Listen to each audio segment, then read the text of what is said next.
पे पिछले कुछ साल में जो सरकार है वो अपनी ताकत, अपने राजनीतिक ताकत को इस्तेमाल कर रही है, उसी तरीके से रेपिस्ट को और बाकी परपिट्रेटर्स ऑफ क्राइम अगेंस्ट वुमेन को प्रोटेक्ट करने में। न्याय देख देख कर इस तरह बाधित किया जाता है कि खुद को जला लेने की कोशिश करती हैं, आत्महत्या के कगार पर ढकेल दिया जाता है। और आज भी जब ये सड़क पर आ रही हैं ये गुहार करते हुए कि मेरी बात सुनिए, मुझे न्याय दीजिए, तो आज देश का जो मशीनरी है, पुलिस है, वो उनको घसीटती है। मैम, किस तरीके से देख रहे हैं कि यहाँ पर कुलदीप सिंह सेंगर के समर्थन में भी लोग उतर करके खुल करके समर्थन कर रहे हैं और एक तरफ उन्नाव की जो पीड़िता है वो यहाँ पर जंतर मंतर पर आज बैठने को मजबूर हो गई है। देखिए, मुझे लगता है ये बहुत ट्रैजिक सिचुएशन है। पिछले कुछ सालों में हमने देखा है कि जो लोग रेप में इंडल्ज करते हैं, जो सेक्सुअल वायलेंस के परपिट्रेटर्स हैं, जो खास करके राजनीतिक दलों के नज़दीक हैं, पावर के नज़दीक हैं, वो लोग खुलेआम इस किस्म के क्राइम्स कमिट कर रहे हैं और एक पूरे कॉन्फिडेंस के साथ पूरी व्यवस्था, पूरा सिस्टम उनको प्रोटेक्ट करने में लग जाता है। उनकी जो सज़ाएं या कन्विक्शन भी होती हैं उनको बार बार डाइल्यूट करते हुए हम देख रहे हैं। बिल्किस बानो का मामला देख लीजिएगा कुछ साल पहले, और अभी इस केस को देख लीजिएगा। तो मुझे लगता है कि इससे एक बहुत क्लियर कट मैसेज जाता है, पूरे समाज में जाता है कि अगर आप महिलाओं के साथ रेप करें, महिलाओं का शोषण करें, तो आपको कहीं ना कहीं डरने की ज़रूरत नहीं है। खास करके अगर आपके सिर के ऊपर किसी का प्रोटेक्शन है, आपको डरने की ज़रूरत नहीं है। चाहे अगर आपकी तुरंत कोई आपके गिरफ्तार भी हो गए तो कुछ समय बाद आपको रिहाई मिल जाएगी, आपको बेल मिल जाएगा। और इससे क्या मैसेज आगे जाएगा कि जो क्राइम का एक पूरा टेंडेंसी हमारे समाज में वो बढ़ेगा और विमेन के अगेंस्ट जो शोषण हो रहा है, खास करके सेक्सुअल क्राइम्स हो रहे हैं, वो बढ़ेंगे। तो हमें ये देखना है कि जो लोग कहीं ना कहीं हमारे मेन स्ट्रीम पॉलिटिक्स में हैं, राजनीतिक दलों से हैं, अगर हम उनको सज़ा नहीं दे सकते तो हम क्या न्याय की बात कर रहे हैं? क्या इसका मतलब ये है कि अगर आपके पास पावर है, पैसा है, तो आप कुछ भी करेंगे? आपको हमारा जो जुडिशियल सिस्टम है, हमारी जो कोर्ट कचहरी, वो आपको बेल दे देंगे? तो ये सारे सवाल को लेकर हम आज यहाँ पे एकत्रित हुए हैं और हम उन्नाव के रेप सर्वाइवर के साथ खड़े हैं कि वो आगे जितना भी लड़ेगी हम उसके साथ हैं, हम उसको न्याय दिलवाएंगे। और सेंगर जो है उनका जो सेंटेंस है, किसी भी तरीके का उनका लाइफ सेंटेंस रिलैक्स नहीं होना चाहिए, क्योंकि इससे हमारे समाज में रेप की जो कल्चर है वो बढ़ेगा। कानून का लूप होल्स का फायदा उठाया कुछ लोगों ने कहा, एकदम लूप होल्स उठाया। आप देखिए ना कि संघर्ष जब से शुरू होता है, जब आपको जिस प्रदेश में ये हादसा हुआ वहाँ से केस को ट्रांसफ़र कराना पड़ा। 2019 में केस ट्रांसफ़र हुआ, सुप्रीम कोर्ट ने सुमोटो कॉग्निसेंस लेकर इसको दिल्ली ट्रांसफ़र किया। वो अपने में एक संघर्ष था 2-2.5 साल का। इसका मतलब है कि जहाँ पे आपका रेप होता है, जहाँ पे कोर्ट कचहरी, लोकल कोर्ट कचहरी है, वहाँ पे बहुत बार आपको न्याय नहीं मिलेगा। इसलिए वो अपने में एक संघर्ष है कि आप अपने मामूली जो कोर्ट प्रोसीजर है उसको, वो प्रोसेस से हो, उसके लिए आपको अलग से एक संघर्ष लड़ना पड़ता है। वो हमें इस केस में दिखा।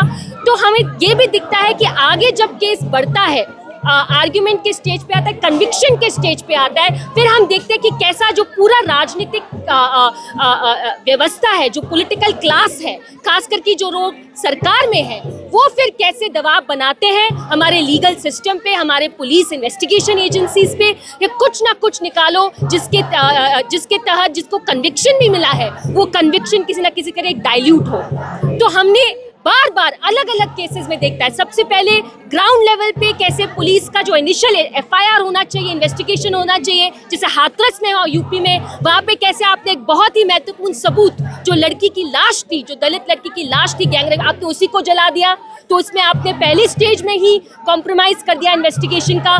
फिर अगर हम देखते हैं कि अगर पुलिस अपना कार्रवाई करता है, अरेस्ट करता है, जैसे कथुआ के केस में हुआ, तो कथुआ के केस में क्या हुआ, तो चाइल्ड रेप केस था, वहाँ पे हम देखते हैं कि पूरा एक सांप्रदायिक तरीके से सांप्रदायिक ताकतों ने रैली निकाली और उस तरीके से दबाव लगाया कि कैसे सेंटेंसिंग होगी उस केस में। अब हम देख रहे हैं बिल्किस बानो के केस में कन्विक्शन हो गया, वो इतने साल जेल में सही कारण की वजह से जेल में थे, उनको गुड बिहेवियर के बेसिस पे इस रेजीम ने रिहाई करने की कोशिश की। और फिर हमने इस केस में उन्नाव में देखा कि फिर से जो कन्विक्टेड है मर्डर के लिए भी और रेप के लिए भी, उस इंसान के लाइफ सेंटेंस का जो एक डिसीजन लिया गया था ट्रायल कोर्ट में, उसको भी डाइल्यूट करने की बात की गई है। देखिए, अगर आप एक जुड़े हुए क्राइम के सेंटेंस को कम करने की बात करते हैं तो जाहिर सी बात है जो अटैच्ड क्राइम है, जो गैंग रेप का क्राइम का केस है, वो भी कहीं ना कहीं सफर करेगा अगर आप इस तरीके से करते रहेंगे। सुप्रीम कोर्ट में सुनवाई भी है, तो सुप्रीम कोर्ट की हमारी यही उम्मीद है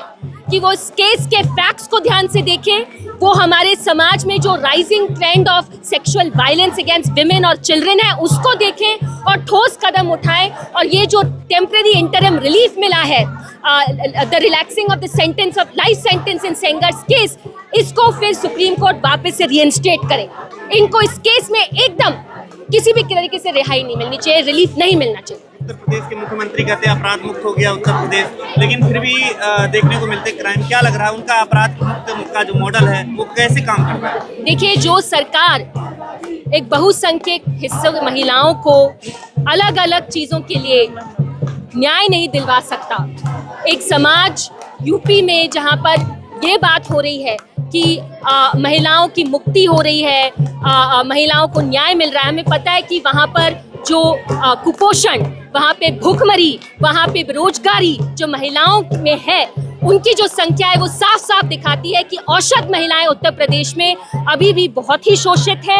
हमें ये भी पता है कि बहुसंख्यक महिलाएं उत्तर प्रदेश जैसे जगह में अपने बेसिक एफआईआर एक थाने में जाने से डरती हैं और उनको वहाँ पे न्याय नहीं मिलता, बहुत बार उनको थाने से भी ठुकरा दिया जाता है। हमें पता है हाथरस और ऐसे बहुत सारे सिलसिले हैं जो हमेशा ऐसे ही स्टेट से निकल के आ रहे हैं, जहाँ पे पिछले कुछ साल में जो सरकार है वो अपनी ताकत, अपने राजनीतिक ताकत को इस्तेमाल कर रही है उसी तरीके से रेपिस्ट को और बाकी परपिट्रेटर्स ऑफ क्राइम अगेंस्ट विमेन को प्रोटेक्ट करने में। तो मुझे लगता है कि ये एक पूरी सिस्टम है जिसमें पॉलिटिकल क्लास, जिसमें पॉलिटिकल एलीट है, उनका एक बहुत बड़ा रोल है और इसमें सीएम योगी आदित्यनाथ भी शामिल हैं। वो कहीं ना कहीं इस पूरे कल्चर को कि protect the perpetrators of rape, protect the perpetrators of violence against women, वो उस पूरी प्रक्रिया का हिस्सा है, उस सिस्टम का हिस्सा है। यहाँ पे भी रोकने की कोशिश कई बार हो रही है प्रोटेस्ट को, दिल्ली पुलिस की ओर से कहा जाता है कि यहाँ पर प्रोटेस्ट करना। देखिए, Delhi is the in so many words we know कि Delhi is rape capital of India.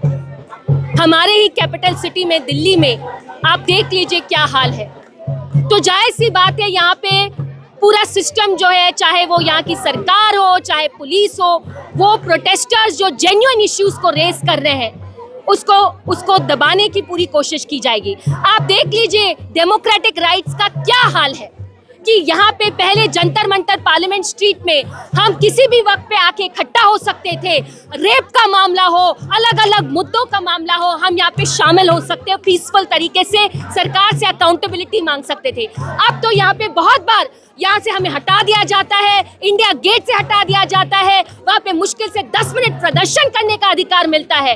अगर हम नहीं प्रदर्शन करेंगे, अगर हम सवाल नहीं उठाएंगे तो कैसे हमें न्याय मिलेगा? क्योंकि आपने तो पूरी न्याय प्रणाली को, पुलिस प्रणाली को, अपने अलग अलग इंस्टीट्यूशंस को जिस तरीके से कैप्चर किया हुआ है, जिस तरीके से उनको काम को आपको रोका है, कॉम्प्रोमाइज किया है, तो जनता और क्या करेगी? सड़क पे ही उतरेगी। और उसी तरीके से एक दमनकारी तरीके से हम देखते हैं कि बहुत बार पुलिस इत्यादि को सर्वाइवर्स पे, उनके सपोर्टर्स पे छोड़ दिया जाता है, एक बहुत ही क्रूर, असंवेदनशील तरीके से उनको उठाकर अलग अलग दूर के थानों में लिया जाता है। तो मुझे लगता है कि आज क्योंकि मीडिया में कुछ दिनों से ये मामला उठ के आया है, इसलिए हमें आज यहाँ पे कुछ समय के लिए प्रदर्शन करने दिया जा रहा है जंतर मंतर में उन्नाव के रेप सर्वाइवर के सपोर्ट में। परंतु ऐसा बहुत बार अलग अलग केसेस में नहीं होता है। हमें पता है कि रेसलर्स, हमारे भारत की जो फीमेल रेसलर्स थे कुछ महीने पहले, उनके साथ क्या क्या तरीके से दमन हुआ जब वो प्रोटेस्ट कर रहे थे। तो हम क्या छुपा रहे हैं? हम यही छुपा रहे हैं ना कि जिस तरीके से एक रेप कल्चर बना है और रेप परपेट्रेटर्स को कहीं ना कहीं बचाने का एक माहौल और पूरी प्रक्रिया है, वही हमें बार बार दिख रही है। प्रधानमंत्री मोदी जो बात बात पर माँ बहन की वजह से आंसू आ जाते हैं उनके, आज क्या लग रहा है ये मैसेज पहुंच रहा है उन तक? कुछ उम्मीद है? देखिए, मुझे लगता है हम आम औरतों का यही विश्वास है कि अभी जो न्याय प्रणाली है सुप्रीम कोर्ट, वो सही डिसीजन ले और रिवोक करे हाई कोर्ट का, दिल्ली हाई कोर्ट के इस रिसेंट इंटरम बेल के डिसीजन को। हमें प्राइम मिनिस्टर मोदी से इतनी उम्मीद नहीं। हमने उनके अलग अलग स्टेट लेवल पे जो सरकारें हैं, बीजेपी की सरकारें हैं, केंद्र में जो बीजेपी सरकार है, उनका दोहरा व्यवहार देखा है।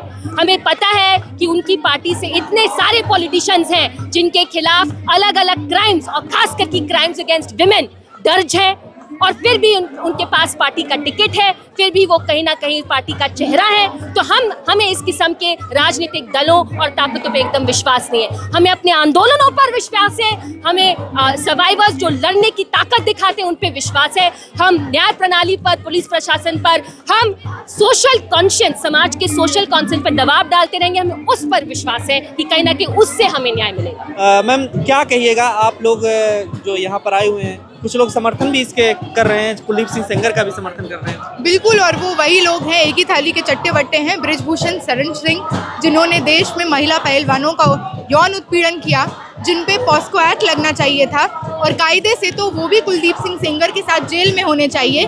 पर आप क्योंकि भाजपा में होने का यही मायना है कि रेप करिए, हरासमेंट करिए, असॉल्ट करिए, और आपको विधायकी सांसद का चुनाव लड़ाया जाएगा, मालाओं से आपकी स्वागत होगा। तो इसी तरह से हम देखते हैं कि बृजभूषण ये बात कहते हैं कि इतने समय बाद कुलदीप सिंह सेंगर जैसे भले व्यक्ति को न्याय मिला है, बहुत अच्छे व्यक्ति हैं, बहुत समय से उनके साथ अन्याय हो रहा था। तो ये तो वो पार्टी है जिसके तमाम ऐसे लोग संरक्षण करेंगे ही।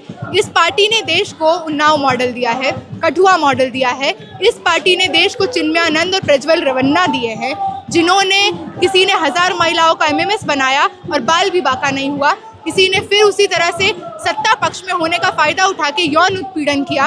ये वही देश है जहाँ पे 8 बरस की आसिफा का रेप हो जाता है और कठुआ में रेपिस्ट के संरक्षण में रैलियां निकाली जाती हैं। तो बहुत ज़रूरी है कि कल जब सुप्रीम कोर्ट अपना फैसला सुनाए तो उसके लिए जानना ज़रूरी है कि देश की महिलाएं, यहाँ के छात्र उन्नाव की रेप पीड़िता के साथ हैं, और हम तब तक यहाँ की सड़कें आबाद करते रहेंगे जब तक न्याय नहीं मिलता। प्रधानमंत्री नरेंद्र मोदी तो माँ बहन की गाली पर आंसू बहा देते हैं, तो क्या लग रहा है ये मैसेज जो पहुँच रहा है उन तक क्या कुछ उम्मीदें हैं? देखिए, पिछले 11 से भी ज़्यादा साल से जो सत्ता में काबिज लोग हैं, जहाँ मैं खड़ी हूँ वहाँ पे तो ट्रिपल इंजन की सरकार है, जहाँ पे ये हुआ वहाँ पे भी डबल इंजन की सरकार है, और लगातार जो पैटर्न है वो पैटर्न महिला विरोधी है।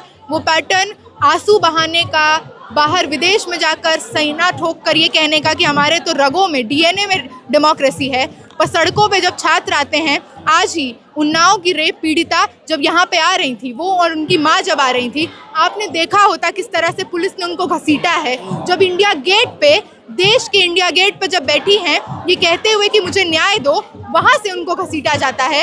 ये वही जंतर मंतर है। पुलिस ने क्यों घसीटा? क्योंकि उनको दबाव है, वो तो ऊपर वाले लोग ही सुनेंगे। होम मिनिस्ट्री के अंदर आता है, ये तो अमित शाह से पूछिए कि पुलिस ने क्यों घसीटा, क्यों उनको ऑर्डर है कि सर्वाइवर को इस तरह से ट्रीट किया जाए, जबकि रेपिस्ट आज़ाद और आबाद घूमेंगे इस देश की सड़कों पे। तो हम देखते हैं ये वही जंतर मंतर है जहाँ पे देश के लिए गोल्ड मेडल जीती रेसलर्स बैठी रहती हैं और उनको न्याय नहीं मिलता। तो हम आज इसलिए ही आए हैं कि कल जो भी न्यायाधीश ये फैसला लेगा उसको ये बात जानी होगी कि रेप पीड़िता अकेली नहीं है।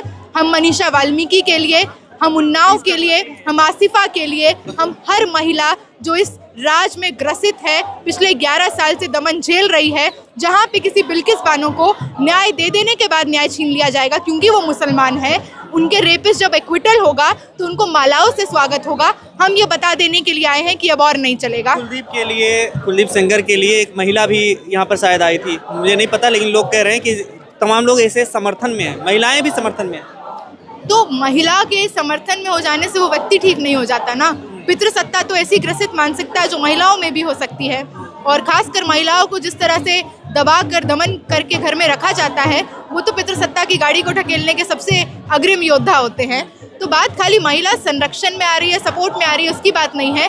सपोर्ट तो उनके पूरे स्टेट मशीनरी का है, पर इससे वो सही नहीं हो जाएंगे। योगी सरकार तो अपराध मुक्त होने की दावा करती है, एनकाउंटर मॉडल भी है उनका, टांग देंगे, ये कर देंगे, वो कर देंगे, तमाम चीज़ें हैं, फिर यहाँ पे क्यों नहीं लागू हो रही? मतलब हम तो नहीं मानते कि एनकाउंटर या मार देना या टांग देना किसी भी तरह का न्याय है। हम तो मानते हैं कि समाज में एक बुनियादी रूप से जब परिवर्तन होगा समाज में जब चेतना का विकास होगा तभी बदलाव होगा। स्कूल में क्या पढ़ाते हैं, कॉलेज आ रहे छात्रों को आप सेंसिटाइजेशन करते हैं कि नहीं, किस तरह की बातें घरों में होती हैं, किस तरह का जहर आज मेन स्ट्रीम मीडिया घरों में परोसता है, ये सब जब तक नहीं बदलेगा तब तक मानसिकता नहीं बदलेगी। और रेप और हरासमेंट तो दूर की बात है, बतौर समाज इसको बदलने की ज़रूरत है। इसमें बिल्कुल ऐसा नहीं है कि आप कितना बड़ा पनिशमेंट देते हैं उससे ये रुक जाएगा। हर तरह के पनिशमेंट हर देश ने देके देख दिए, कहीं नहीं रुकता। और बात इसकी नहीं है, बात इसकी है कि जब एक व्यक्ति को लाइफ इम्प्रिजनमेंट की सज़ा हुई, सज़ा देने के बाद आप सज़ा वापस ले रहे हैं। हम देखते हैं ये उसमें भी बता रहे हैं कि लूप होल्स है कानून का, Public जिसकी वजह से इस तरीके से बिल्कुल एक इस तरह की तकनीकी चीजें लाई जा रही हैं जहाँ पे पब्लिक सर्वेंट है नहीं है, इसी पे विवाद खड़ा है। अरे पब्लिक सर्वेंट है या नहीं है, अगर ये हटा भी दिया जाए तो भी तो एक 17 बरस की माइनर बच्ची का गैंग रेप करवाया कुलदीप सिंह सेंगर ने, और उसमें खुद भी शामिल थे। तो क्या ये खुद के लिए एक सजा मात्र अन्याय नहीं है, क्राइम नहीं है? आज हम देख रहे हैं 8 साल से ज़्यादा हो गया है इनको जो ये लड़ रही हैं न्याय के लिए।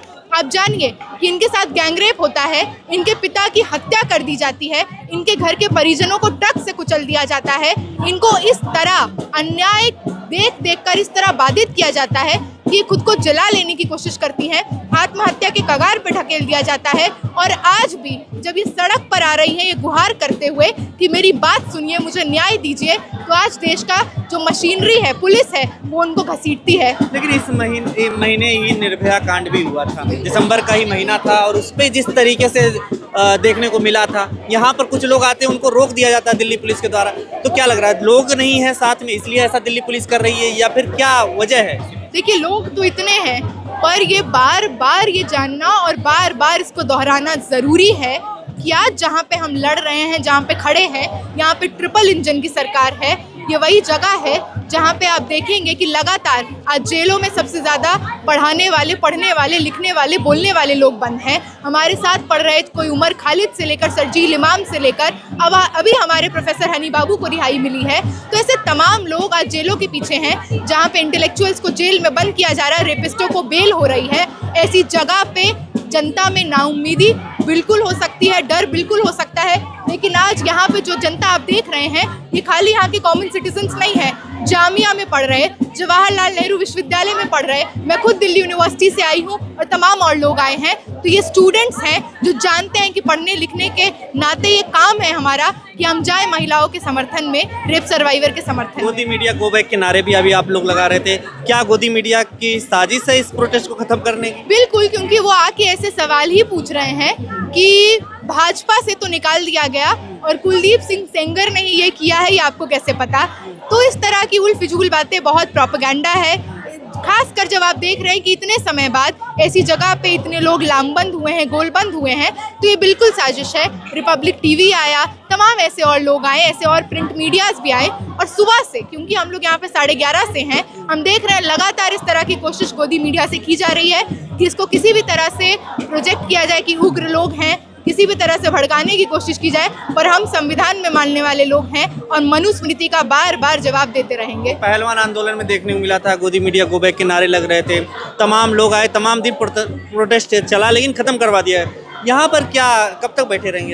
यहाँ भी तो खत्म होना है प्रोटेस्ट तो। खत्म की बात नहीं है, कल क्योंकि सुप्रीम कोर्ट का डिसीजन है, उस डिसीजन का इंतज़ार हमको भी है, और आज यहाँ पे वहाँ पे दबाव देने के लिए और ये बात सिद्ध करने के लिए आए हैं कि कल जो भी न्यायाधीश अपनी कलम से न्याय देंगे, उनके लिए ये बात जानना ज़रूरी है कि उन्नाव की रेप पीड़िता अकेली नहीं है। देश की तमाम महिलाएं, तमाम मजलूम, तमाम छात्र उनके साथ हैं। आज इस मैसेजिंग के लिए हम उनके साथ आए हैं। सुप्रीम कोर्ट का जो डिसीजन होता है वो कई बार जो है कई दिनों बाद फैसला आता है सुनने में, फिर उस वक्त जो है सुनवाई होती है, सुनवाई भी बहुत लंबी चलती है। फिर ऐसे कब तक आप लोग इंतजार ही करेंगे सुप्रीम कोर्ट के फैसले का, या फिर और कोई रास्ता है? बिल्कुल रास्ता संघर्ष है, रास्ता लड़ाई है। और जो भगत सिंह कहा करते थे कि बैरों को सुनाने के लिए बम का धमाका करना पड़ता है, तो इस देश के छात्र, युवा, नौजवान, महिलाएं ही ये रास्ता तय करेंगी कि सत्ता अगर बहरी हो गई है तो बार बार सड़कों को आबाद करके हम बम का धमाका करते रहेंगे और 1 इंच टस से मस नहीं होंगे जब तक उन्नाव की रेप पीड़िता को न्याय नहीं मिलता। खबरों में बने रहने के लिए फोरम 4 को सब्सक्राइब करें और नोटिफिकेशन पाने के लिए बेल आइकन दबाएं।